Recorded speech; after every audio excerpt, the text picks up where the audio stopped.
आप भी चाहते हो आपके लेमन के प्लांट पर 100 प्लस लेमन्स लगें, तो ये वीडियो आपके लिए है। हेलो एवरीवन, कैसे हैं आप लोग? आज की वीडियो शुरू करने से पहले एक सिंपल सा सवाल है। क्या आपका लेमन प्लांट सिर्फ दिखने में हेल्दी है या सच में फ्रूट्स भी देता है? क्योंकि 90% लोगों के साथ यही प्रॉब्लम होती है। प्लांट ग्रीन और हेल्दी होता है, जब नर्सरी से लेके आता है तब फ्रूटिंग भी हो रही होती है। लेकिन घर लाने के बाद, प्लांट करने के बाद फ्रूटिंग कम हो जाती है या फिर रुक ही जाती है, ऐसा क्यों? ये हमारा प्लांट है और इस पे हमेशा नींबू लगते ही रहते हैं। लेमन प्लांट पर हमारे 100 से भी ज़्यादा नींबू इसमें कभी-कभी लग सकते हैं, वो भी नेचुरली, बिना किसी केमिकल फर्टिलाइज़र के। ये कोई मिथ नहीं है, बल्कि प्रैक्टिकल रियलिटी है, जो सही टेक्नीक से अचीव की जा सकती है। इस वीडियो में मैं आपको वो सारी चीज़ें बताऊँगा, जो एक नॉर्मल प्लांट को टेरेस गार्डन में काफ़ी अच्छी फ्रूटिंग दे सकता है। सबसे पहला और सबसे क्रिटिकल स्टेप यही होता है सही वैरायटी का सिलेक्शन। ये वही फाउंडेशन है जिसके ऊपर आपकी पूरी गार्डनिंग सक्सेस डिपेंड करती है। बहुत लोग एक्साइटमेंट में आकर सीड से प्लांट लगा लेते हैं।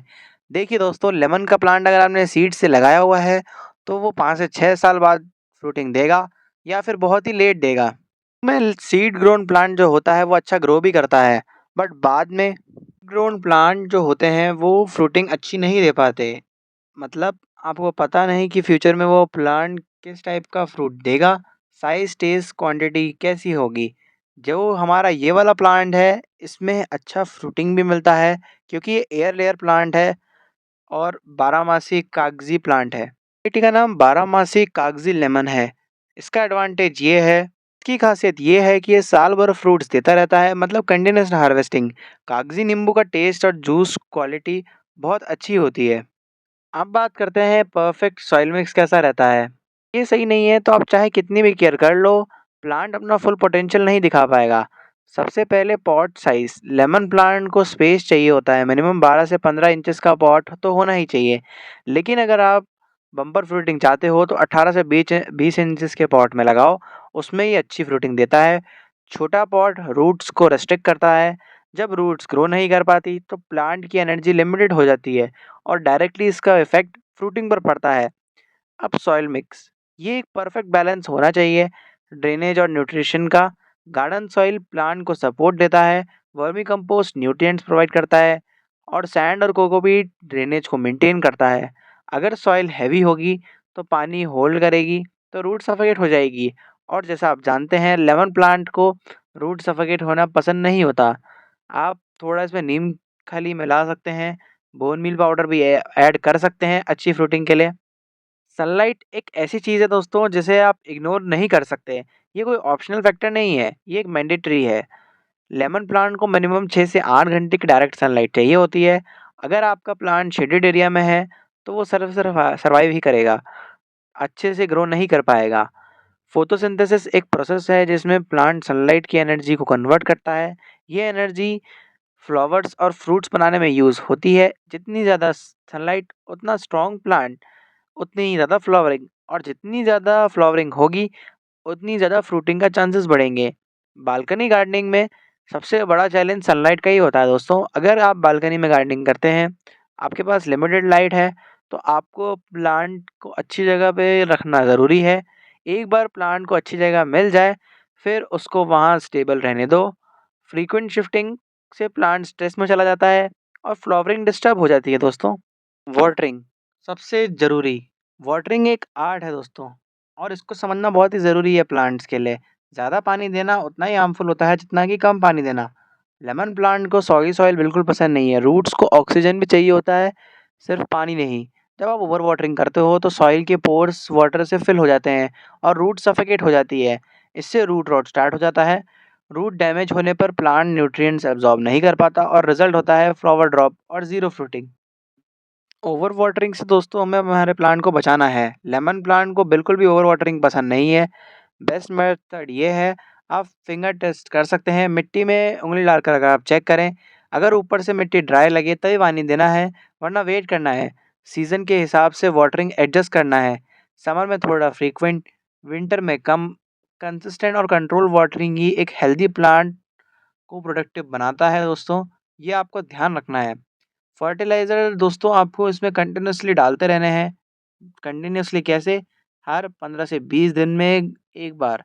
अगर आप इसको महीनों में या गैप्स में डालते हैं, तो प्लांट फ्रूटिंग तो दे रहा है, पर फर्टिलाइज़र ख़त्म होने की वजह से प्लांट की फ्रूटिंग रुक भी सकती है और ग्रोथ भी। फर्टिलाइज़र एक फ्यूल जैसा होता है जो प्लांट को कंटिन्यूअसली प्रोडक्टिव बनाए रखता है। आप वर्मी कंपोस्ट यूज़ कर सकते हैं, ये कंप्लीटली ऑर्गेनिक फर्टिलाइज़र है।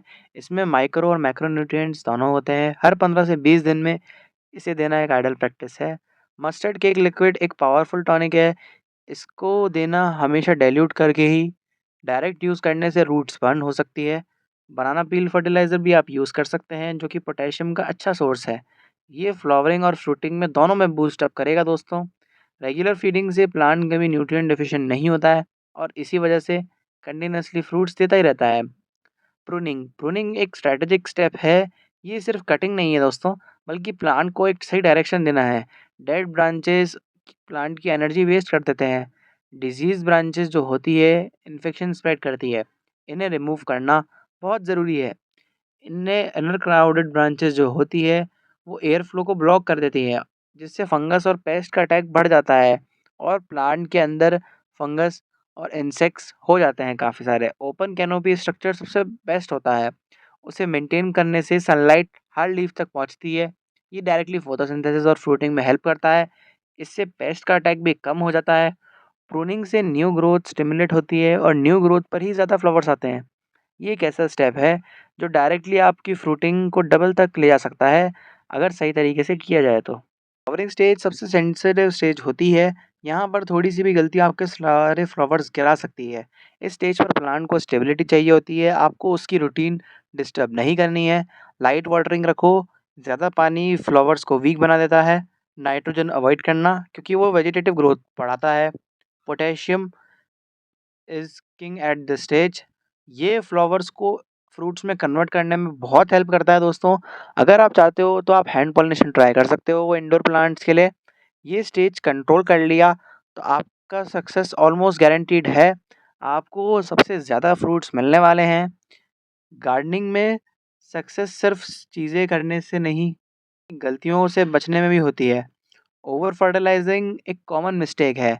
ज़्यादा फर्टिलाइज़र या फिर हर हफ्ते फर्टिलाइज़र देने से प्लांट बेटर नहीं होगा, बल्कि डैमेज हो सकता है दोस्तों।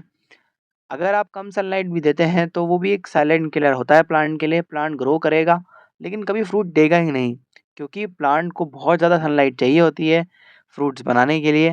Improper pruning, poor soil, wrong watering, ये सब छोटी-छोटी मिस्टेक हैं जो बड़ा फेलियर बना देती हैं। आपको ऑब्जर्वेशन अच्छी इसमें रखनी पड़ेगी, वही हैबिट डेवलप करनी पड़ेगी। प्लांट तभी आपको सिग्नल्स देता है, बस आपको समझना है दोस्तों। लर्निंग एक जर्नी है, एक प्रोसेस है। आप ओवरनाइट रिज़ल्ट एक्सपेक्ट नहीं कर सकते, लेकिन अगर आप कंसिस्टेंट हो, पेशेंस रखते हो, सही नॉलेज अप्लाई कर रहे हो, तो रिज़ल्ट गारंटीड है। जैसा कि आप हमारे प्लांट में देख सकते हैं। आपका लेमन प्लांट सिर्फ़ एक प्लांट नहीं रहेगा, वो आपके गार्डन का स्टार बन जाएगा। 100+ लेमन कोई ड्रीम नहीं है, ये एक अचीवेबल गोल है। बस आपको डिसिप्लिन के साथ-साथ ये स्टेप्स फ़ॉलो करने हैं। अगर ये वीडियो आपको वैल्यूएबल लगी हो, तो लाइक करना, शेयर करना, सब्सक्राइब करना। मिलते हैं नेक्स्ट वीडियो में कोई नए टॉपिक के साथ। तब तक के लिए हैप्पी गार्डनिंग।